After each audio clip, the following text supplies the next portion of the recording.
What's up, everybody? Welcome to episode 34 of Josh Says Main Things. Boy, I hope my audio is working because sometimes I forget. I think it's working. Let me know if it's not. What's up, Chris? What's up, Steven? What's up, Steven? Two different spelled Stevens, but they're Stevens just the same. Let me know who else is out there. I see more of y'all than what is commenting, but that's okay. I finally got my dual monitors all set up. Audio's working. Jim? All right. I am so excited to have audio working. Woo! We got some rain today. Oh my gosh, that hasn't happened in like ever. We have a new puppy in the house, 3-month-old puppy, and it was the first time seeing rain for it. So that was fun to watch this afternoon. Hopefully, what's up, John? That's funny. Jar of Godzilla. Okay, we'll go with that one. Okay. I'm used to seeing something more Jedi appropriate there. We have some good photos today. It's mostly models and Milky Ways, which, I don't know, that's like 2/3 of what I do anyway. So that's fun. That's fun. It's good to have y'all. It was too, when I scheduled this, it was going to be too hot to sit out on a patio. So maybe September. And if y'all want to do someplace other than Three-Legged Goat, I am up to it. And if y'all want something more central or more Cedar Parky, let me know, and we'll figure something out. I'm happy to go try some other places to get closer to where some of y'all are. But yeah, I thought it'd be fun. Yeah, if you see me looking this way a lot, it's because I have both monitors going for the first time. I'm not working off my little laptop today. Four-Legged Goat. Yeah, I mean, we could. That kind of takes some of the magic out of it. You know, the magic is the fact that it was an actual goat. So that's the whole thing. There was a goat that was three-legged on their little farm. So it's a lucky goat. So they thought it would be a lucky place to open a business. Yay! Oh, and look, I have chat working. Watch this. Look at that. Oh, I got all of the chat and the photos and me back and working again. Except for one of the screens that had my layout. But whatever. We're getting there, man. We're getting there. Baby steps. I got to do this more frequently because I have to teach. It takes me like an hour to get everything back and set up because I only do it like every other month now. Back in the pandemic, I don't know if you remember, we were doing them like every week. That got to be a little much, but I got really good at it. Now I have to reteach myself every time I open the XSplit app and kind of make sure everything's working. So I just don't have my reps in like I should. Yeah, so good to see everybody. We're going to start. This is actually my photo, but that's where we're going to start because I was playing with it today. And I just thought it'd be fun to look at.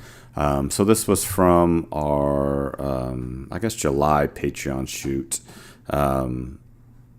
And this is one of my favorite models. This is Miss Kayla. Some people know her as Cherry Sinatra on Instagram. She's wonderful. We've been working together for a while now.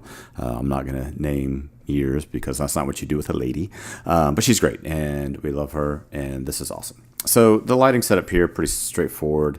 There's like a grid firing into this background, and then we have this big PLM umbrella, what we call tabletop, where it's basically pointed straight down, and that's that light that you see kind of starting at our forehead, coming on our shoulder, kind of working its way down. So that was really the only light. I think it was just a 2-light setup. I don't think there was anything else going on. So there was a light with a grid behind her to create that little hot spot, just to get some focus to where she was. So what are some things that I did here? Let's go ahead and hit before and after. So there you can kind of see the before and after of where we started with the raw file, kind of my first steps through this. We did nothing too crazy, just more of a vignette. Using the radial tools in Lightroom.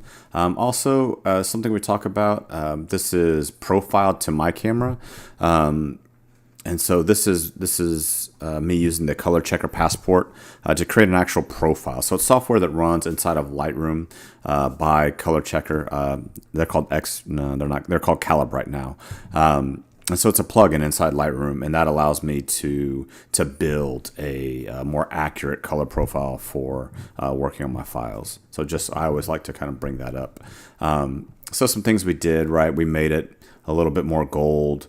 a little bit out of the reds. If you look at the before, the reds were a little too much, especially like if you look through her cheeks here. So I went more for like some greens. We did some split toning, color grading, kind of more golden in the midtones, greener in the shadows, right? Because she's wearing a green dress. So imagine if the light hit her dress and reflected up, it would have a little bit of that green. And so we just kind of added just a little bit of green there just to accentuate that.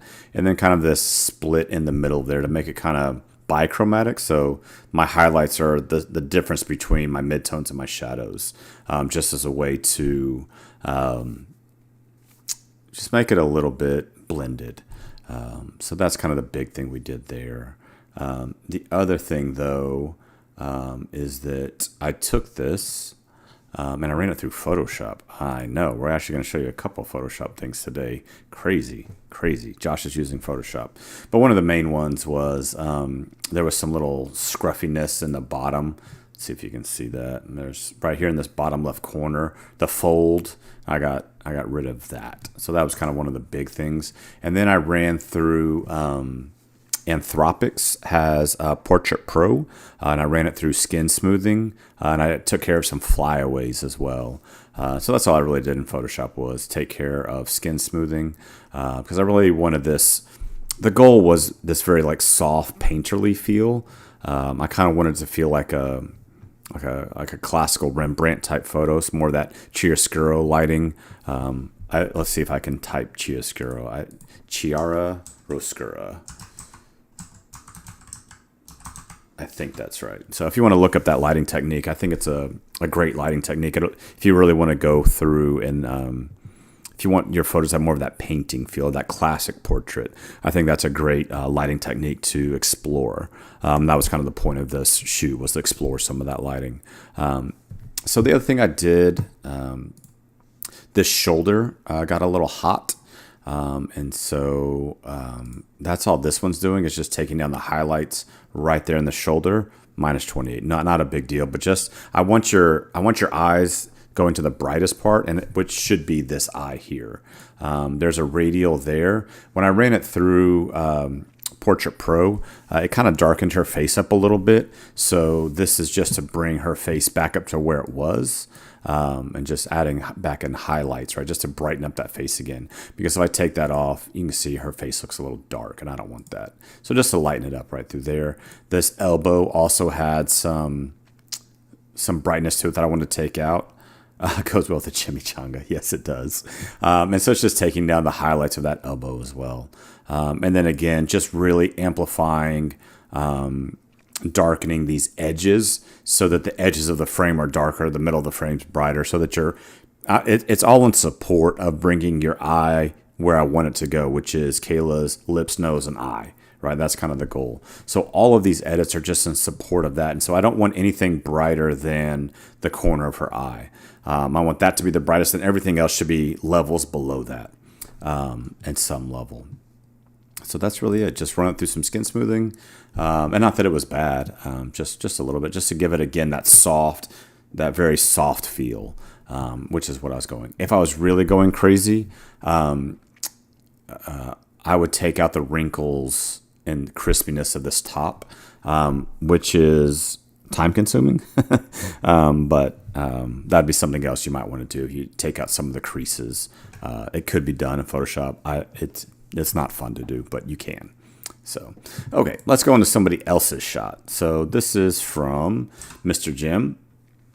And this, I happen to be standing next to him when he took this. And this was taken, a couple really cool things. This was taken a pretty long lens, a 200 to 600, although this was only at 200 mil. I believe Jim was using a Myops trigger to capture lightning. And if you look, it's half a second, f8 at ISO 100. Which is a nice way, and just shooting on burst. Although I think the Myops was kind of taking control of, letting that light hit and go. So Jim, I think that's right. Let me know if it wasn't that, but I believe that's right. But this really just epic lightning strike. So I kind of worked on this in 2 stages. Whenever I see a photo, kind of the first thing I always want to do is verbalize what I see. So, I really want to focus on the lightning, and I want to get rid of everything distracting. So in this case, there's the light tower there that I might want to take out. There's some like street signs. There's some in the raw file. There's some other like little lights in the background that Jim already took out here, which I think was a good. But this is just such an amazing capture, right? It's one of those just right. I also tried to get lightning photos that day and that week. I didn't have any this good, so I would be a hypocrite to say that my photos were better at capture. But that's not what this show's called. That's not what did Josh do wrong. It's what did you do wrong. It's Josh says mean things, not Josh doesn't know what he's talking about. You were just firing it by hand. Okay, yeah. So if you just have a cabled release, you can just lock it down and just let it capture just continuous at half second. And then hopefully you get something crazy out of it, which is what happened. But this was just the shot of the day for this trip when there was a bunch of other photographers shooting. So a couple things that I did. I think this is I love the color in the skies. I love how there's kind of a natural gradient from the top left to the bottom right. The brightness of the lightning on the top left shows, and it runs down. So we already have this good diagonal. We have this good triangle. The two main bolts of lightning create a triangle running up to the top of the frame. It's just it's a really good capture. This is much harder to do, and it was dark and it was raining, and we've been driving all day. The only thing that would make it better is to have this same moment with a different foreground. But we were not really in a place where we could move, and it was lightning and it was thundering.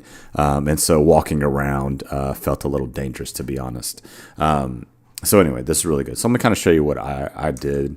The first part was I really changed up the color. I love making these lightning bolts feel multicolored. So instead of everything white here, which this also could really work kind of cool as a black and white. If I dropped exposure, right, and then like cranked the dehaze just as a black and white, like that's pretty good, right? Just minus 100, plus 83. Could do that, right? That's certainly something that you could to really show the crackle of all that. But what I did, just to kind of show off something you could do, I really cooled down the white balance. I took the original was shot at like 7,200 Kelvin. So I very much cooled down the white balance to 44. I brought up the exposure a whole lot, down highlights, all of those good things. Added a ton of vibrance. I usually don't add this much vibrance. The other thing I did, we talked about camera profiles earlier.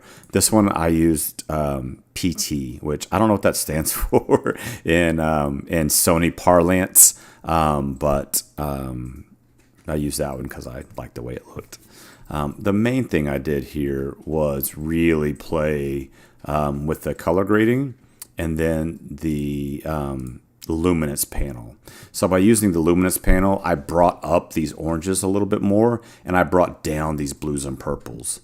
But I accentuated the shadows by adding a little orange to the shadows, blue to the highlights, teal to the midtones, and then shifted the balance towards the shadows. And so what I like about this is that it gives me kind of different colored lightning depending on if they're a highlight or a shadow. So it's a way to create contrast, right? So we're always looking to create contrast in our photos, whether that be by subject contrast, by exposure contrast, highlights and shadows, or color. And so this was just me trying to accentuate the color in a way that gave me more variety. So some of these are brighter than the others, and so it's picking up these different color assignments from color grading. Right, so what color grading does, it splits the photo into a third, right? The shadow third, the midtone third, and the highlight third. And it's just adding whatever color you select to those zones. And so by doing this, I kind of created this like purpley golden feel. I'm not saying this is great. I'm just saying this is something you could do. And by amplifying the vibrance here, it amplified those changes. So that's step one. Step two was I threw this photo into Photoshop and I got rid of the light tower here, the street sign to our left, and some of these lights down in the corner. Again, it's just removing distractions. We're going to see an example later where I add distractions. I kind of left these light stands here. One, they crossed the lightning. I didn't know how that was going to react. But I kind of like this little grounding feature just enough to give us something interesting in the sky. And then I did a slight crop. Nothing too much, just like 1%. So again, I don't use color grading all the time, but I've definitely been using it more. I try to be very subtle with it. It's just a way to make. I've been kind of on a kick lately of making my photos feel more like a painting and less like a hardcore photo. And that ebbs and flows with my moods. So my mood right now is to make it softer and just a little more colorful in ways that you might not expect, while also trying to balance with not making the photo scream, this photo was edited, right? I still want this to look naturalistic enough to where the edits aren't noticeable if you don't know to look for them. So, yeah. I don't think I did anything else. Oh, I did create a vignette in the center. Not very much at all, just minus 25 highlights, because I want your eye to kind of go to this center area here. We kind of show the overlay, but it's just a subtle, it's just a darken the edges just enough to where your eye is focusing on what I want you to focus on. I love radial gradients. If I had a t-shirt, I would probably make one that says I love radials. I don't know. It's fun. I like it. I use them all the time. But again, just getting rid of those distracting elements, I just think cleans it up a little bit. So, yeah. Okay, and Steven sends me his good photos that make it hard for me to critique. This is good, right? This is great. I love the glowy stars. Steven, I believe you're using ProPanel, the Astro module or something like that. Type in the comments exactly what it is that you use, but I think it's ProPanel. It's a Photoshop plugin. It really helps with astrophotography. I'm guessing this was a little bit foreground light painted with maybe like a LumaCube or something else, just to give the foreground just that little bit of subtle. It's there, but it's not super there. This is just a nice way to create that foreground and just that little soft foreground. I like the diagonal of this kind of going through, right? We have this Milky Way here through this gap right there, right? So we have this nice C, and then that forms this triangle. So we have a triangle kind of with the Milky Way to the point, across, up, and over. And is that a plane? What do we got there? I left that in, huh? Maybe it's a meteor. That's fine. Oh, with Perseids maybe. There's some more there. That's cool. So yeah, this is good. Now what I want to show you isn't necessarily a critique of this photo. I think this photo is great, right? If this was hanging on your wall in a metal print, you'd get a lot of oohs and ahs from it. What I want to show you is really a technique more than a critique. And so what I did, and I'll demonstrate it quickly here, ProPanel, shot with 24:1.5. Okay. And what I did, so I want to make this Milky Way stand out by making this edge darker and this edge darker, but I'm going to do it in a way that you may not expect. So we're going to hit select sky. That's going to select all of my sky as it thinks. Okay. But I really just want to work on this part here. And so what I want to do is I want to subtract with a radial the Milky Way.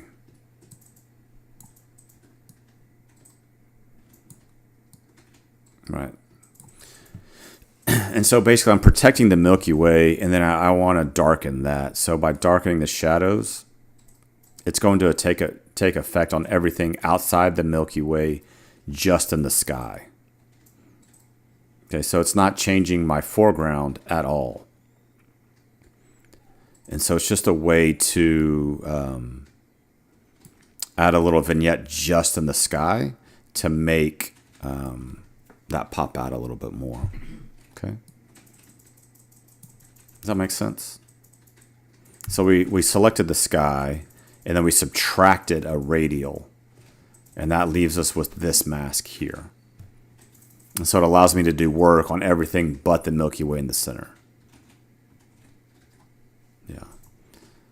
So what that ended up looking like is this. So I did a little bit more.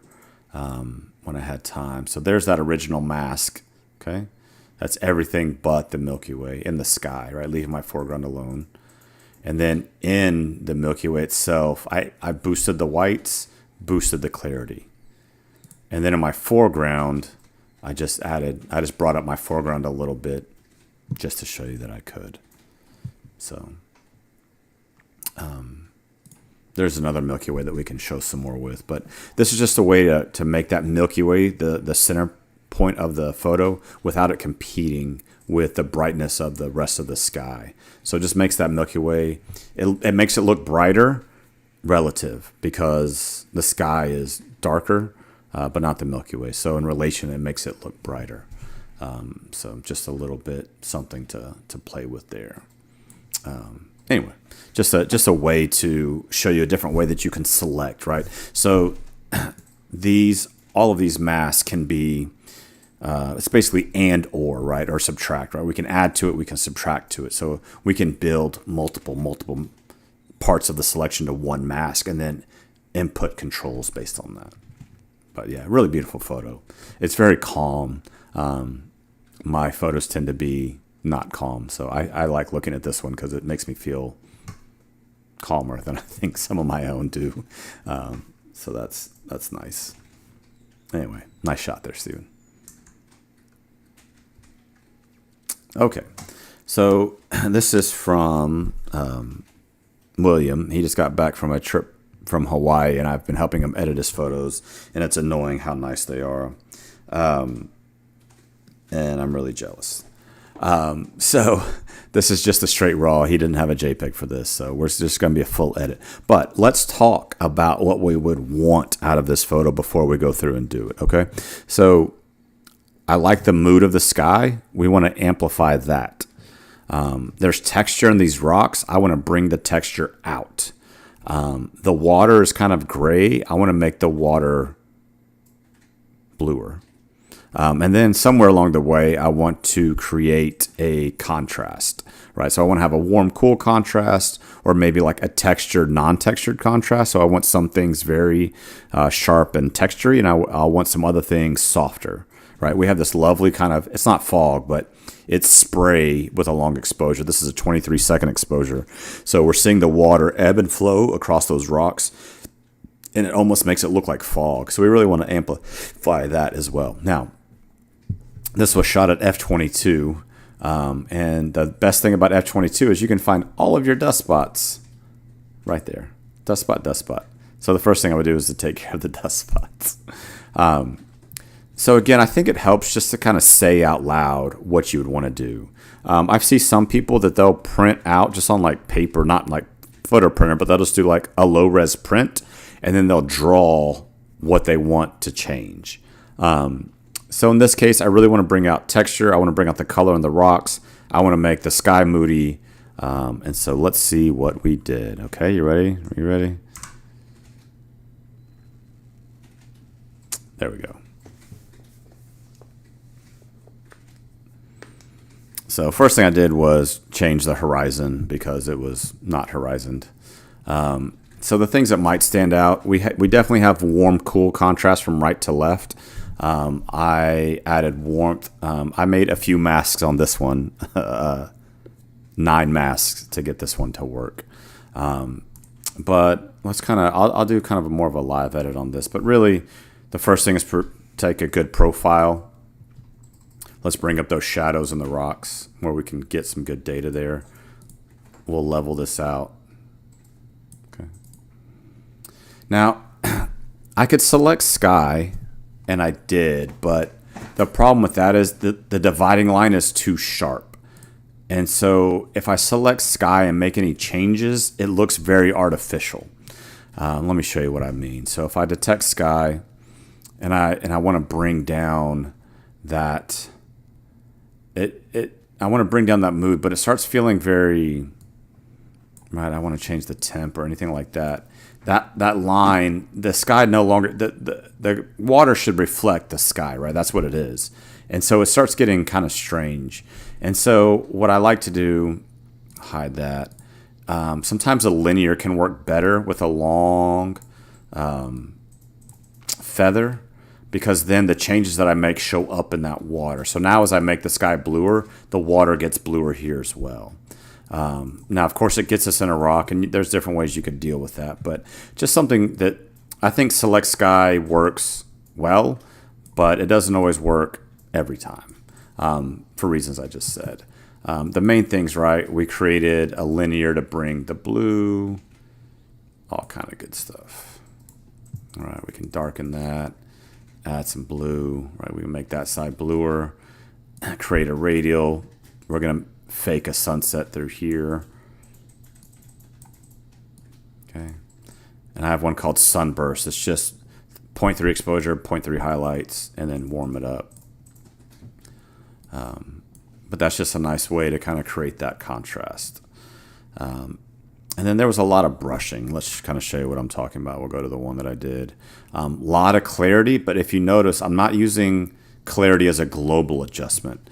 I'm using clarity as small adjustments. So I came in with a brush, and I added 40 clarity just to the brush, and I added it to all of these rocks. Okay, I did 40 clarity, 30 whites, 12 highlights. So it's just making these highlights pop out of the rocks. And I just think that kind of has more of a mood. So yeah. Radial there, that's a sunburst.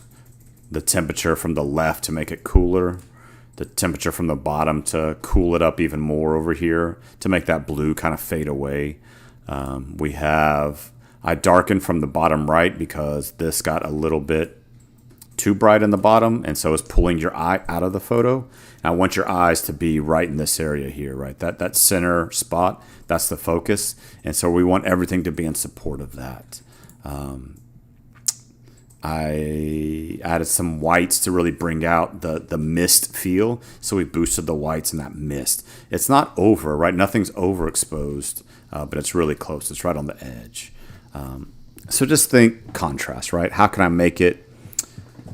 I want to add local contrast. I want to local texture so that I can balance it out with subtracting texture somewhere else, right? It's that whole magician, right?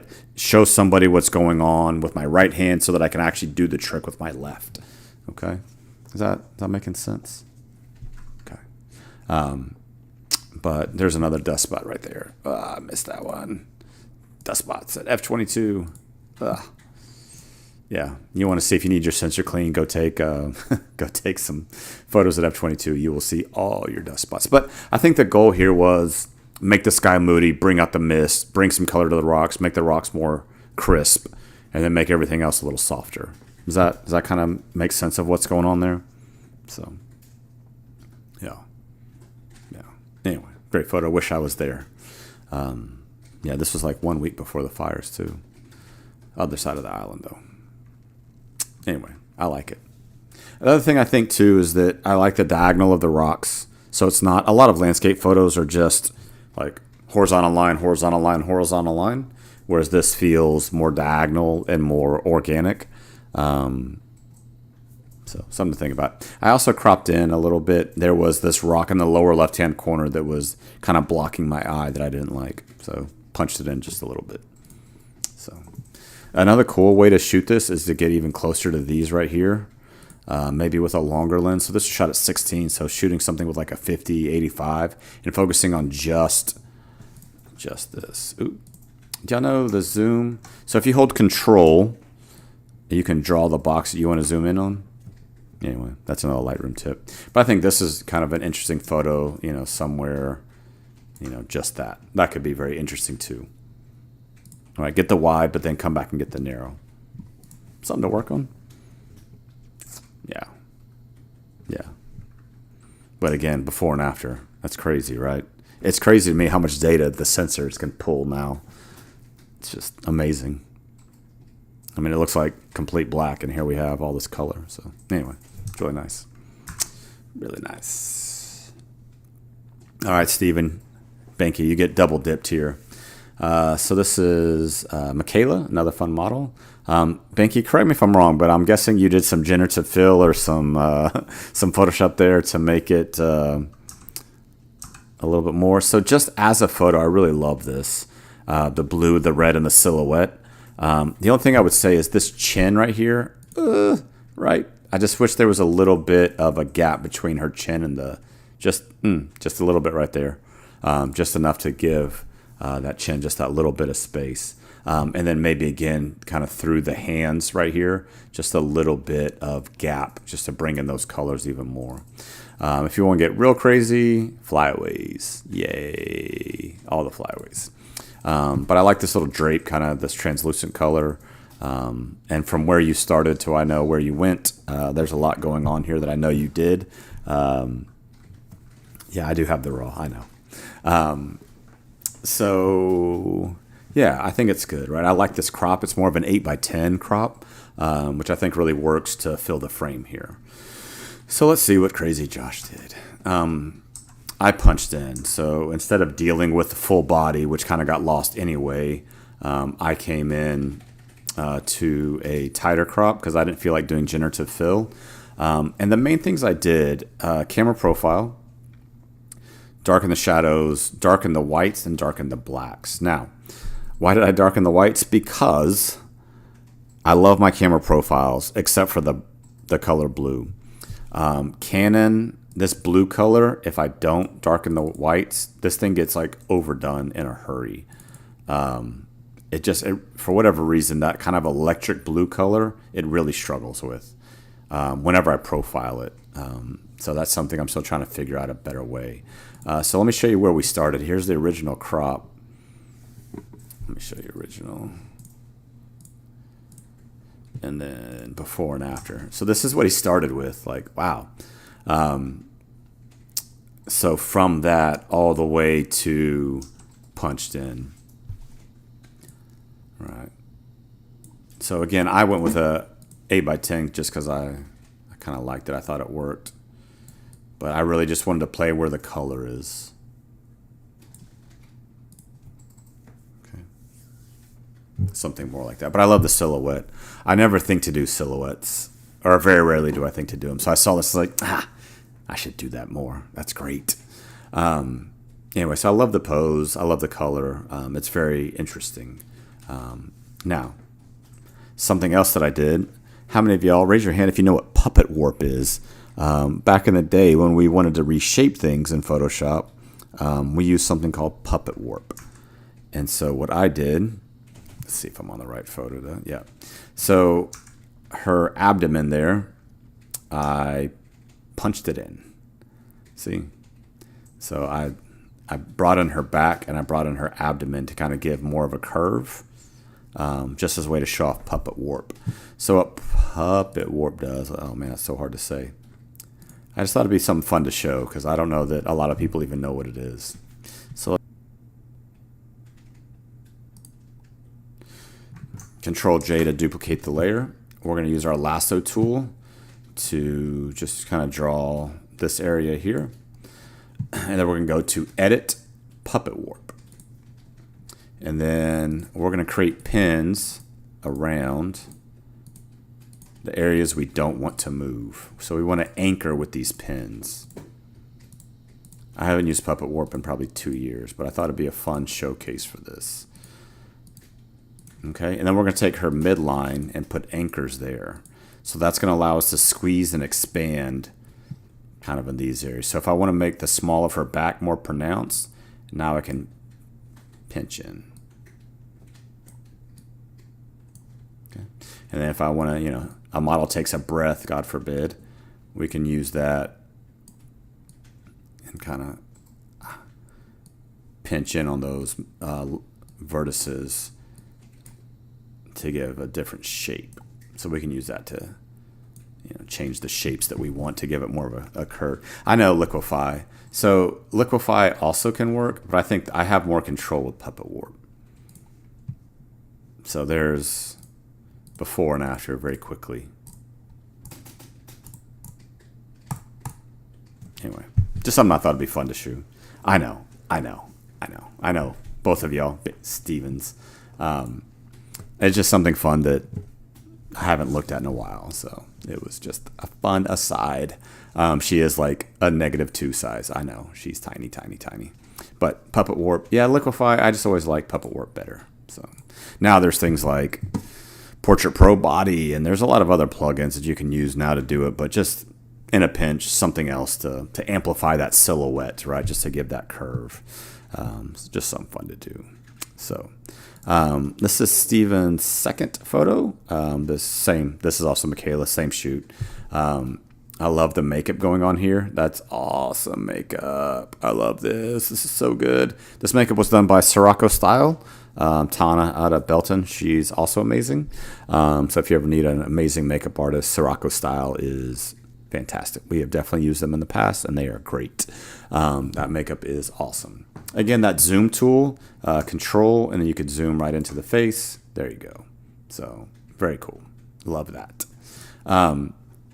For me, and this was shot with a bare light. Free transform. Chris, you are bolder than I am. I do not have the skills to do free transform. So a couple things I noticed. This was shot more on like a canvasy background, or maybe just a roll paper, but there's a lot of texture in it. You can kind of see it through here. I'm not sure exactly what the paper was. But for me, these types of bare lit photos, I really want to go like super high key. Also, Steven, how long did you have to Photoshop this? Because I'll show you the original, and it was not that. But this type of lighting setup is just one light bare from a distance. And if you ever want to know, you can always look in the eyes, right? So you can see just that one light from high and left, and then look at this defined shadow across. I love that. That's such a great classic beauty look. And with good makeup, that really goes very nice. But for me, I want my shadows darker, I want my skin brighter, and I want my backgrounds wider. Everything else is great. I love the throw of the dress, how it makes a curve. I like the big expression. Generative fill, yeah, I know. Photoshop beta, baby. It's where everything's going. I noticed you clean up some things on the skin as well. It's really nice. So let me show you how Josh goes. But I love the hands. I love the dress. Pale model with a red dress, always a good choice, right? I feel like I'm in the Matrix, right? The red dress, did you see that? That was mine. Yeah. So that's his before and after. Then this is my edit. So I actually kind of kept all the craziness around it. This feels to me like it's impromptu done on a movie set. And so if you want to keep that kind of classic Hollywood vibe, I don't know, make it feel like it was shot on set, right? We get so concerned about throwing everything onto white that sometimes just go with it. There's a photographer that I really like. His name is Brad Trent. He's in New York, and he's done some really great sets where he'll set up a background in like a train station or, like an office building, and then the set that he sets up, the background paper and the stands, they become part of the composition. So it's just something to consider. And so here's the before and after, and then here's the original crop. So there's a lot of empty space there. Shooting in a garage, which makes it tough. Shot at 40 mil. This would be easier with a much bigger background. It'd be easier with a longer lens, but you got to do what you got to do, right? If that's all you can back up, that's all you can back up. But I actually just pulled this crop in to make it feel like it was part of a movie set, right? Some fun. I don't know. But if you notice, it's kind of more of a canvas. You can kind of see the squares and the creases. I'm okay with that. I just kind of went with it. Okay. That makes sense, Binky.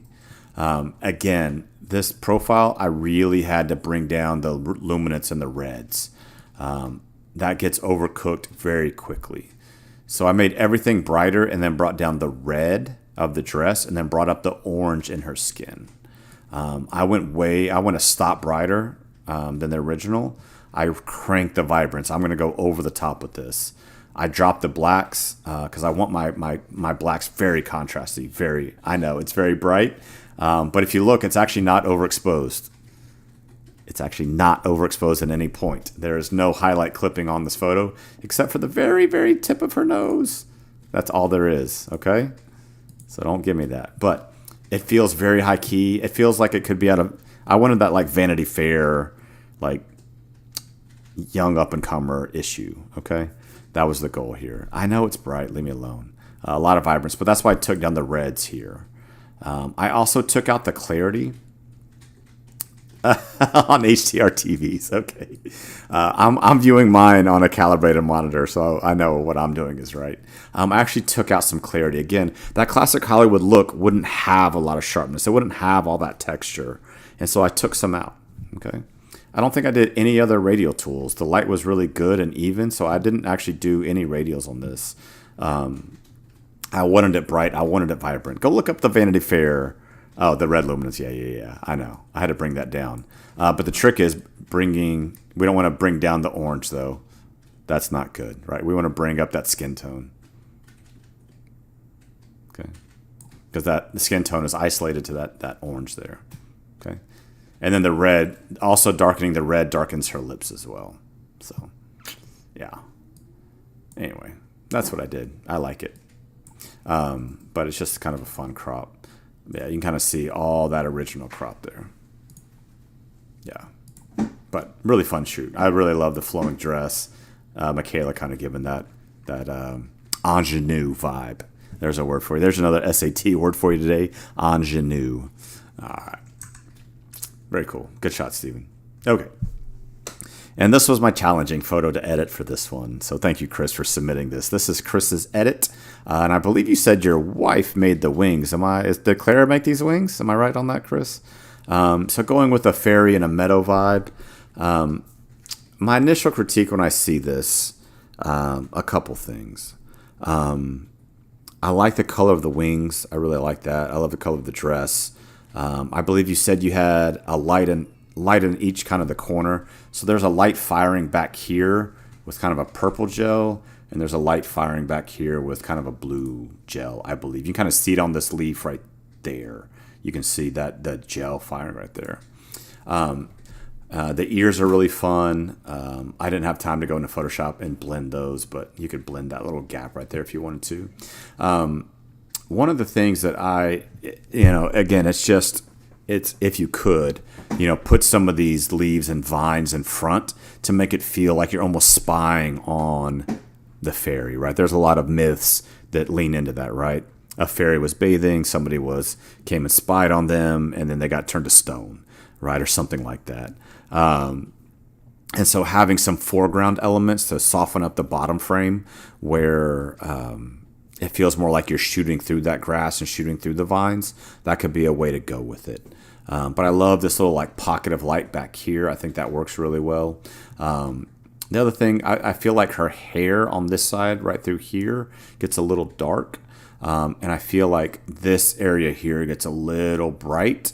And because we're shooting with that light coming across the face, it's really amplifying any skin texture she has. So I'd want to clean some of this up. I would spend some time detexturizing and declarating this, or running it through like Portrait Pro or something else, just to kind of soften that up, right? We want that fairy, very painterly vibe.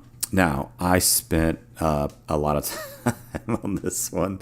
There's all of the selection tools, but I think just as a standalone, this is great, right? I love the softness of the hands. I think this is really good through here as well. That just nice soft hand. That's really good. I like that the elbow isn't locked. A lot of times when you have a model here, this elbow will be locked out, and that doesn't look great. So I think the softness here really helps sell this fairy vibe, right? Soft hands here. Big fairy wings are super cool. Lots of good stuff going on here. The ruffles, the ruche, all that good stuff. Okay, so let's see how crazy Josh went. So again, my vibe here is going for softness. It's going for, it's actually maybe a little too soft, maybe too much shadows, but I just want I want it to feel like a painting. Okay. I want it to feel like it could have been done with brush strokes, not necessarily a camera. So we did a couple masks. One was to deal with this highlight that was hard to deal with, right? It's coming right through here. So we want to take that down, right? Take down the highlights, take down the whites, take down the exposure, because without it, that thing gets real bright right there. So something for that. Again, just a big overall negative gradient, right? Just kind of protecting that center of my frame by darkening everything else around it. But again, nothing is really black. It's just shades of gray. Nothing is really black. There's a little bit under the rock. I'm fine with that. But everything else, there's actually detail in the shadows. It just doesn't. And then a linear gradient here, darken it up, cooling it down. So I'm amplifying the shadow area. I want my shadows to feel cool. Same thing from here. I actually picked the color of this wing to amplify that light. So you can go to color and use your eyedropper, and I actually picked where the gel was hitting that rock, and I used that as my color so that it feels very natural coming across this side. And I did the same thing this way. So again, darkened it and then added this color. I picked it on this leaf here, okay? And then just little things, right? So a little brush to soften up the skin there. We did another, just brighten up the face so that it's the brightest part. And then I used shadows on the hair through here just to kind of take it out of black so that hair feels a little bit softer. So just right through here. And then after all of that, we did a negative tone curve. So most tone curves boost the highlights and crush the shadows. And I did the opposite here. Ooh, a mist brush. Yeah. So you could do, what he's saying is you could run, really you can run dehaze. You can run negative dehaze. And then some white. And paint that.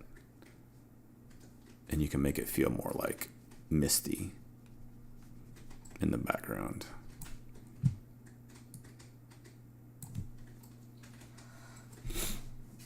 So opposite of dehaze, adds haze, right? So negative dehaze, adds haze. So yeah, you could certainly do that, right? And then we could take that brush that we just painted. You could turn that even more golden if we wanted. There we go. Good suggestion. I like that. That really helps. But you can do it in Lightroom. You don't have to go to Photoshop. Whee! Yeah. And then playing again with luminance to darken the colors in the wings here. So we're darkening that aqua. We're boosting the blues. So just changing the luminance. And then again, doing some color grading, right? I really want it to feel like a painting. So the shadows are boosted to golden. The midtones and highlights are blue, just to play with that color contrast, right? Those warms and cools as a way to add contrast, right? Probably doesn't need that. So yeah, it's just a way to really make it feel softer, because the pose, the wings, the clothes, yeah, too windy for that. All of that suggests that it should feel very soft. So here's kind of the original, right? Which nothing wrong with it. It's just, to me, it feels a little overly I like it through here. I like all the contrast through here. But I feel like it's a little over much kind of through the rest.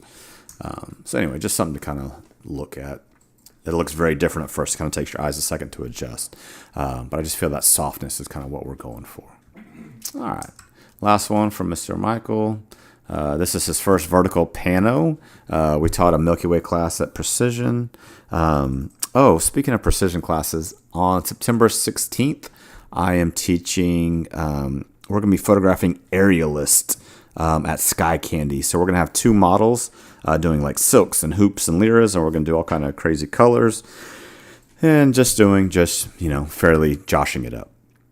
So that'll be fun. Okay, so this is the first vertical pano. This is actually a pretty high arch. I believe it's 4 or 5 photos shot at 23 millimeter. So that's a pretty big... I will say that Burnett is really starting to get the sky glow that's getting hard to deal with. This area through here, that's starting to get tough, right? Liberty Hill's getting brighter. Cedar Park's getting brighter every year. Leander's getting brighter. Austin's getting brighter. So all that sky glow is really getting tough to deal with. So, this is the JPEG. He tried to send me the DNG file, but we ran into some file limits there. So what are some things I would clean up in a file like this? First of all, I would take out the transponders in our plane. Right, just a big there. right? Just taking those out as a way to deal with that. I'd want maybe a little bit more detail in my foreground. This is actually where, so Can Haze is hard outside. If you want to get real crazy, you can use my defogger, and you can you can get real wild with it if you want to fumigate and add haze at the same time. So I think this whole photo is a little bit underexposed, so I don't want to brighten that up. Now, the hard part is you get this, the sky glow gets even worse. And that's where like the sky tool doesn't really do a great job. And so just a thin radial kind of across there. I think a lot of times if you're having trouble with that color, right, we'd want to kill those highlights. Sometimes I'll turn it orange just to make it look like sunset. Because sometimes that looks more natural than trying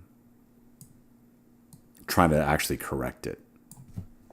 So negative contrast to smooth that transition, add gold, and just gives you a little something to work with. The other thing, I love radials. I know, broken record. But usually for Milky Way, for the galactic core, I like to provide a radial there with like whites and clarity and texture. And then with a brush, I'll come back and add a little bit of magenta. Because that's the color we often lose as we make the sky blue. We kind of lose that magenta. And so I'll come back and just paint it in just a little bit. That's maybe a little too much. Just a little bit, just to add back some of the color we took out to make the sky blue. We shift out of the oranges and reds, and so we lose that magenta color. But yeah, that's what I would do. But great for the first time. This arc right here is actually it going away from us. So it gets a little blurry there. I think that frame might have some blur. So I might come back and crop down just a little bit, put that as the focus. But dealing with that sky glow, yeah, sometimes I'll just try to make it look like the sun rising or setting there, and try to sell it that way instead of trying to sell it as the actual thing that it is, which is sky. So generative fill maybe work with the horizon. Yeah, it could. For sure it could. It's amazing. I'm still learning the whole generative fill and the AI replacement stuff. I've been trying to spend some time on that, and I haven't really spent as much time on it as I've needed. But yes, for sure, it could work. But in a pinch, if you don't have Photoshop, that's something you could do here very easily. I think it adds something to the photo. But yeah, generative fill could absolutely do that. It's going to get crazier and crazier what we can do with all that. So yeah, models of Milky Way. Ooh. What do we think, guys? Oh, that was a lot of talking. I thought it was going to be a short one, but we went a little bit longer with just a couple photos. There's so many possibilities. A lot of this is just showing what's possible. I don't want you to see this and think this is the way it has to be done. I'd rather you take a look at what we're doing and say that's a way to get it done. With Lightroom now, there's 3 or 4 ways to do everything. And with Photoshop now, there's 30 or 40 ways to do everything.